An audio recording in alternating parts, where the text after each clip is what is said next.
Saya ke Mas Saiful Huda, dari 01 dan juga 03 kan beberapa kali mendeklar atas nama rakyat, Mas Adi Pre mengatakan di sini sudah sedikit rakyat sekarang peduli. Nah, seberapa akan berpengaruh bahwa atas nama rakyat ini akan mempengaruhi hasil MK nantinya, Mas Huda? Loh, rakyat peduli karena pemilu belum selesai, Mas Adi. Jadi pemilu kita belum selesai dan undang-undangnya menyatakan bahwa yang punya kata putus akhir adalah Mahkamah Konstitusi. Jadi ini jangan dianggap gugatan sengketa pemilu oleh 0103 sebagai sebuah inkonstitusional. Ini proses konstitusional, diberi ruang sepenuhnya oleh konstitusi kita. Jadi saya kira kalau ada cara pandang bahwa sudah tidak peduli dan seterusnya, saya kira tidak pada konteks itu. Itu yang pertama ya. Yang kedua, hakim Mahkamah Konstitusi memberi ruang dan proses ini berjalan. Bahkan ketika kita mengangkat isu terkait dengan efek bansos misalnya, yang diduga itu menjadi bagian dari abuse of power, gitu. Faktanya hakim konstitusi mengundang para menteri, gitu. Jadi ini nggak ada yang ilegal, ini proses yang wajar dan nggak perlu saya kira dalam proses yang belum selesai ini ada orang yang merasa sudah selesai pemilu, nggak bisa begitu. Ini proses konstitusional semuanya, gugatan ke sengketa pemilu kepada Mahkamah Konstitusi itu konstitusional, gitu. Jadi kami tidak menggunakan cara-cara inkonstitusional, ini konstitusional semuanya, gitu.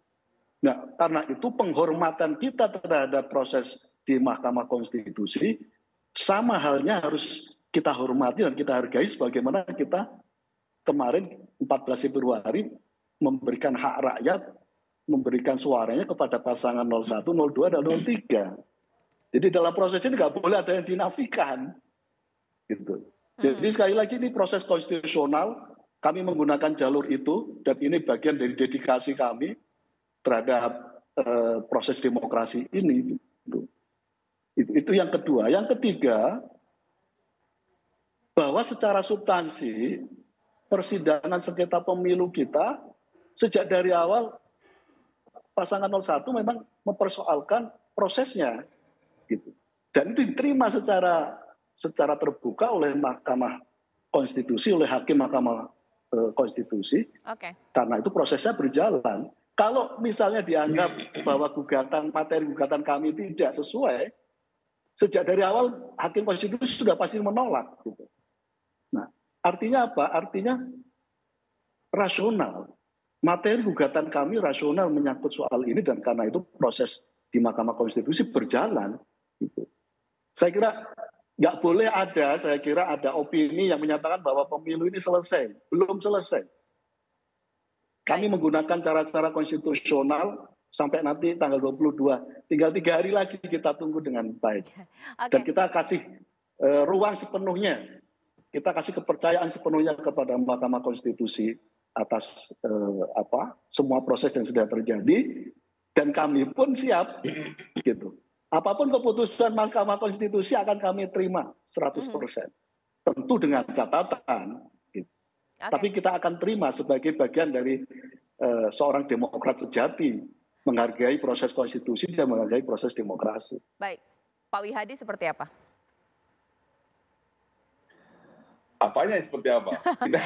Ini kita kalau melihat ini kan seakan-akan ada dua pressure ya. Masyarakat yang dikatakan tidak peduli dibantah oleh 01 dan juga 03. Banyak masyarakat peduli mengenai keputusan ini. Belum lagi seorang sosok Megawati Soekarno Putri turun gunung untuk mengawal putusan MK ini. Seakan-akan kayaknya MK juga lagi pusing mikirin putusan seperti apa yang akan dikeluarkan 3 hari lagi. Pak Wihadi. Ya saya justru mendengarkan apa yang disampaikan oleh teman-teman ini, saya juga jadi ini mau arahnya kemana gitu kan. Kan sudah jelas bahwa undang-undang pemilu sengketa hasil pemilu itu di MK. Kalau dikatakan bahwa proses di MK itu kenapa diterima oleh hakim MK, karena memang pemohon itu kan memberikan gugatan seperti yang dikatakan prosesnya. Nah kemudian dalam persidangan kan sudah terbukti semua, ternyata prosesnya itu kan tidak ada yang salah. Nah dari keyakinan kami ya jelas bahwa tentunya bahwa kalau semuanya mengatakan demokrasi dan punya taat konstitusi, ya kita harus lihat konstitusinya itu. Konstitusi itu, MK itu adalah kewenangannya adalah memberikan keputusan terhadap hasil daripada pemilu, bukan proses pemilu. Kan sudah jelas PHPU gitu kan, bukan perhitungan seperti itu. Kita katanya taat konstitusi, kan kalau kita taat konstitusi sudah jelas. Jadi konstitusi jangan dipanjang-panjangkan mengatakan taat konstitusi gitu kan. Nah di ini kalau kita melihat masyarakat, masyarakat sendiri juga sudah melihat, ya kan, yang dikatakan bahwa ya pemilu sudah selesai karena pencoblosan dan hasilnya sudah selesai. Tetapi masih ada proses hukum yang harus dilalui, yaitu gugatan di MK terhadap hasil daripada pemilu yang sudah selesai itu. Jadi ini kan kita harus kaitan itu seperti itu. Nah kalau kemudian kita bicara konstitusi, ya konstitusinya adalah hasil perhitungan pemilu, bukan prosesnya. Itu kan sudah jelas. Kalau kemudian ada amicus curiae, kan saya katakan bahwa di undang-undang pemilu tidak mengenal amicus curiae. Itu jelas. Nah kemudian yang mengajukan amicus curiae itu adalah pihak terkait itu tidak bisa. Kalau kita katakan Ibu Mega itu pihak terkait atau tidak, dia kan sebagai ketua partai. Kan jelas bahwa itu terkaitannya adalah dengan adanya partai itu pengusung daripada calon presiden itu dan terkait dalam pemilu. Dan ini kan sudah jelas semuanya. Jadi ini adalah kalau kita bicara taat konstitusi, ya inilah konstitusi yang ada ini kita hormati, jangan membelokkan konstitusi. Jadi undang-undang tata negara sudah jelas, jangan membuat tatanan yang lain lagi gitu loh. Jadi ini saya ada dagelan juga itu saya kira gitu kan. Jadi sudahlah kita dalam hal ini juga tadi katakan Mas Aryo Sino juga mengatakan bahwa kenapa prosesnya mengenai masalah usia bisa loh. Yang diuji itulah undang-undang dan itu adalah merupakan kewenangan daripada MK menguji undang-undang dan hasil menguji undang-undang itu adalah terkait dengan apa yang dikatakan dengan batasan usia. Sudah jelas itu adalah memang kewenangan. Jadi jangan dibuat dibelok-belokkan seperti ini. Jadi saya kira ini kita hormati semua dan kita tinggal tunggu hasil daripada keputusan MK ini. Kalau kita melihat semua saya kira juga sudah sadar bahwa yang namanya kalau kita sebagai orang hukum sudah sadar bahwa apa yang ada di sidang itu sudah mengarahnya sudah jelas gitu loh kan. Ini ada seperti itu. Gitu. Oke, Mas Adi Pray. Saya kira begini, Cak, secara prinsip sebenarnya saya kenapa mengatakan pemilu itu sudah selesai. Ini dalam perspektif orang awam dan orang secara umum. Karena bagi mereka yang disebut dengan pemilu itu hanya datang ke TPS tanggal 14 April yang lalu. Dan itu selesai. Nah yang saya sebut tidak selesai itu adalah ketika elit-elit ini mengajukan sengketa hasil pemilu di Mahkamah Konstitusi. Dan itu memang menjadi domain kubu 1 dan 3 yang menilai pemilu itu ada indikasi kecurangan, mobilisasi bansos, aparatus kekuasaan. Dalam konteks itu saya kira tidak ada perdebatan apapun.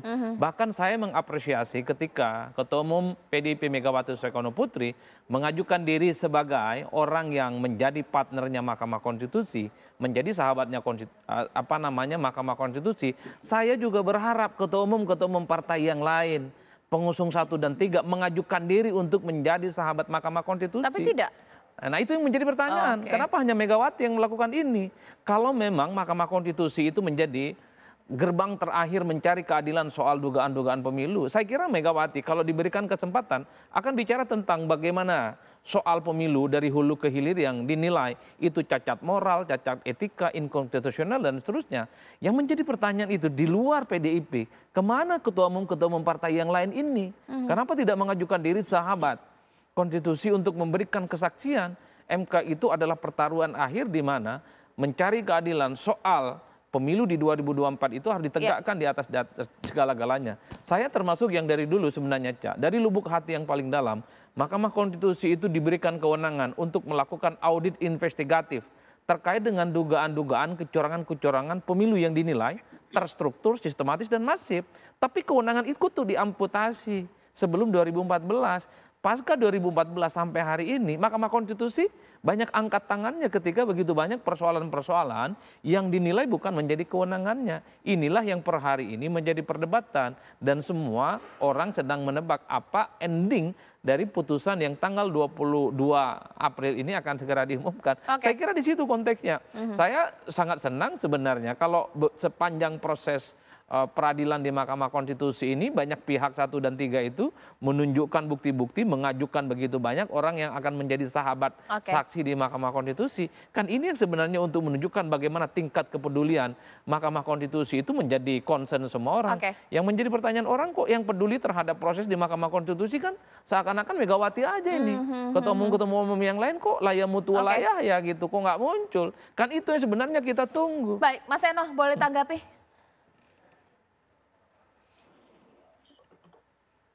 Ya saya rasa kan menjadi satu keheranan bagi saya juga kenapa kok kemudian Ibu Mega sebagai sosok yang kita paham betul pernah menjadi Presiden Republik Indonesia kelima, bahkan pada saat pendirian Mahkamah Konstitusi beliau waktu itu adalah menjadi presidennya yang secara de facto dan de jure. Lalu kemudian kenapa pada saat Ibu Mega memberikan pendapat yang ini beyond election sebenarnya kalau bicara sebagai amicus curiae. Lalu kita membaca secara cermat apa yang dituliskan oleh Ibu Megawati Soekarno Putri di sana. Awalnya bahkan dengan tulisan tangan bertinta merah.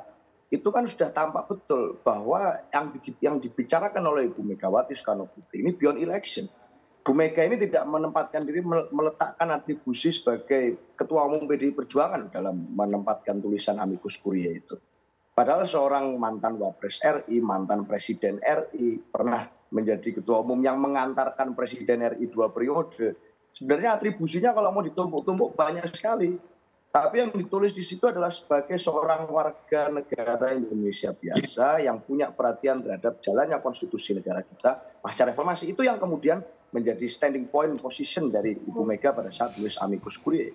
Saya kira maka dalam memberikan pertimbangan ke MK ini tidak bisa dimaknai sebagai sebuah intervensi atau sebuah upaya untuk melakukan cawe-cawe atas pengambilan keputusan. Tentu pengambilan keputusan kita tahu dalam ruang-ruang persidangan hukum yang menjadi basis landasan adalah apa yang terjadi dalam ruang sidang. Tetapi kan ini menjadi sebuah terobosan bagi siapapun orang tokoh yang ingin kemudian ikut serta memberikan pandangan terhadap jalannya persidangan bisa terlibat. Buktinya ada Pak Din Samsudin misalnya yang kemudian ikut menjadi amicus curiae. Ada banyak tokoh-tokoh, ada mahasiswa BEM yang juga ikut kemudian memberikan pandangannya. Kalau bicara sebagai sebuah bangsa yang kemudian melakukan kritik melalui tradisi intelektual, ini kan satu hal yang baik.